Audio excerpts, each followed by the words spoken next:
Comment déposer chez Charles Schwab? C'est un courtier principalement basé aux États-Unis et beaucoup de gens commencent à l'utiliser, donc je vais t'expliquer toutes les façons dont tu peux déposer de l'argent. La première chose à faire est de te connecter à ton compte et une fois connecté, tu vas dans l'option en haut qui s'appelle déplacer de l'argent. Ensuite, tu cliques ici où il est écrit numéro de routage et dépôt direct et cela va s'afficher ici. En général, pour déposer ce dont nous avons besoin, ce sont des dollars américains, c'est pourquoi nous avons ces options qui apparaissent ici. La première option est celle-ci, appelée domestique, qui sert à envoyer de l'argent depuis une banque que nous avons déjà aux États-Unis. C'est-à-dire qu'au moment d'envoyer l'argent, il suffit simplement d'avoir un compte aux États-Unis pour pouvoir effectuer le virement. Car si nous avons un compte dans une autre partie du monde, il est probable qu'on ne nous permette pas de faire le dépôt parce que nous n'avons pas toutes les informations nécessaires. En effet, les données requises pour effectuer un virement international depuis un autre pays que les États-Unis ou depuis un compte qui n'est pas en dollars sont différentes. Donc ces informations ici servent à déposer directement depuis un compte en dollars. Souviens-t'en, ces informations par ici. Et le plus important, c'est que, bon, c'est très simple, je ne vais pas te l'expliquer à l'intérieur d'une banque parce que c'est très facile. Il te suffit simplement de faire un virement depuis ta banque. Tu indiques ici le nom de la banque, l'adresse de la banque, le numéro de routage, le numéro de compte, etc. Mais le plus important, et ce que personne ne doit oublier, c'est cette partie ici, c'est comme une annotation. Tu dois l'indiquer au moment d'envoyer l'argent comme une annotation. Et ici, là où il est écrit ton nom, tu dois littéralement mettre exactement ton nom, le nom que tu as enregistré chez le broker afin de pouvoir recevoir l'argent sur ton compte. Et aussi ce numéro ici. Ce numéro ici, si tu fais attention, correspond au numéro qui apparaît ici à l'arrière où il est écrit individuel parce que c'est littéralement mon compte. Alors, que se passe-t-il? Si tu ne mets pas cela, lorsque tu feras le virement, l'argent arrivera chez le broker, mais ils ne sauront pas à qui il est destiné, c'est-à-dire sur quel compte l'argent doit aller. C'est pourquoi c'est pratiquement la chose la plus importante au moment de faire le virement. D'ailleurs, maintenant que j'y pense, revenons à ce que je disais avant. Pour pouvoir déposer, rappelle-toi aussi qu'ici, chez ce broker, nous pouvons avoir plusieurs comptes. Donc, souviens-toi toujours d'indiquer ici ton compte. C'est-à-dire, si tu as différents comptes, choisis toujours celui sur lequel tu vas déposer. Dans ce cas, je n'en ai qu'un seul, donc je choisis celui-ci. Voilà. Une fois que tu l'as choisi, nous pouvons continuer. Maintenant, pour effectuer un virement international, dans ce cas en dollars, voici ce que tu dois faire. Comme tu peux le voir, les informations changent. Maintenant, même s'il s'agit de la même banque, Citibank, qui est la même que dans l'option précédente, cette fois-ci, il ne nous donne plus un numéro de routage, mais ce code qui apparaît ici.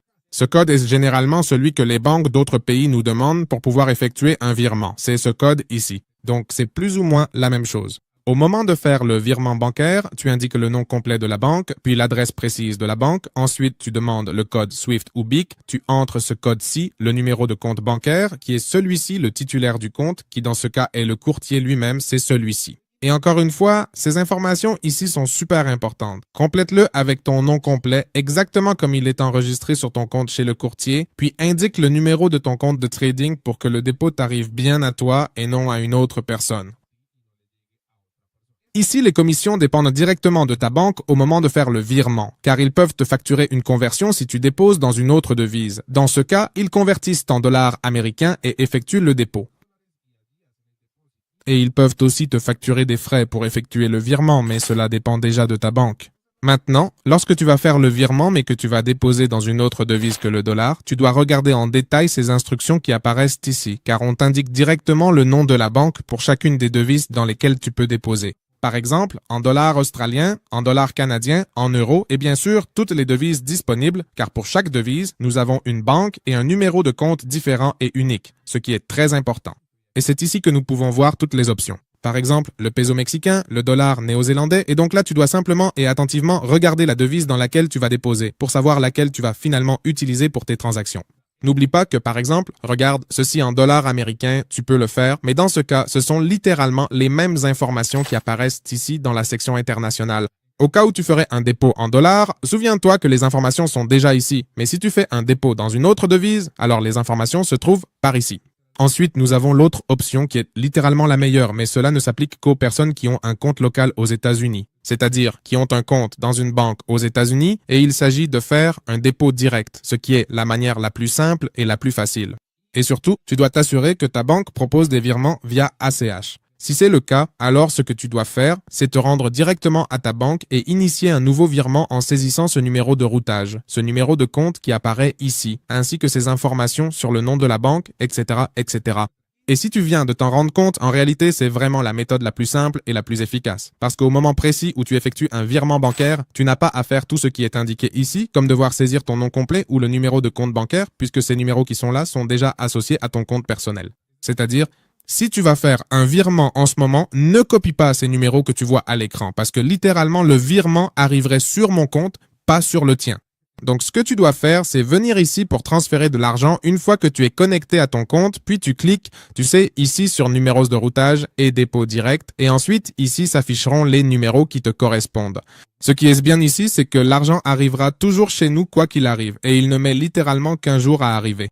Autrement dit, tu déposes un lundi et pratiquement le mardi, tu as déjà l'argent disponible sur ton compte, ce qui est bien mieux que les options que nous avons ci-dessus, car il se peut que ces options prennent 3 jours, voire jusqu'à 5 jours. C'est pour cela que c'est la meilleure option. Mais attention, car cela ne fonctionne que si tu as un compte aux États-Unis ou si tu as une banque qui permet de faire des paiements en dollars avec un numéro de routage et un numéro de compte. Si tu n'as pas cela, tu ne pourras pas effectuer ces paiements de cette manière. Dans ce cas, il faudrait alors déposer de l'une des manières indiquées dans la partie supérieure. Maintenant, la dernière méthode est celle-ci, qui sert, disons, à demander de l'argent depuis Schwab sans avoir besoin d'entrer dans ton compte bancaire personnel, mais pour cela, il faut absolument avoir ce numéro d'identification unique qui apparaît ici, sur l'écran. Si nous ne l'avons pas, nous ne pourrons pas l'associer. C'est donc quelque chose à prendre en compte au moment de faire le dépôt. Mais en réalité, pour moi, la meilleure façon est celle qui apparaît ici. Autrement dit, si tu as un compte aux États-Unis, tu peux simplement le faire de cette manière. Sinon, il te faudra utiliser l'une de ces méthodes qui apparaissent ici. Et si tu as encore des questions, n'oublie pas que tu peux toujours appeler. Si tu es aux États-Unis, tu peux appeler ce numéro qui s'affiche clairement à l'écran et ils t'aideront à faire le dépôt, à t'expliquer les commissions et tout ce que tu dois savoir. Mais si tu es en dehors des États-Unis, utilise simplement ce numéro qui apparaît ici et on te répondra, on t'expliquera aussi les commissions et tout ce que tu dois savoir. Et une fois que tu as effectué le dépôt, il te suffit d'aller sur ton compte et l'argent y sera immédiatement disponible.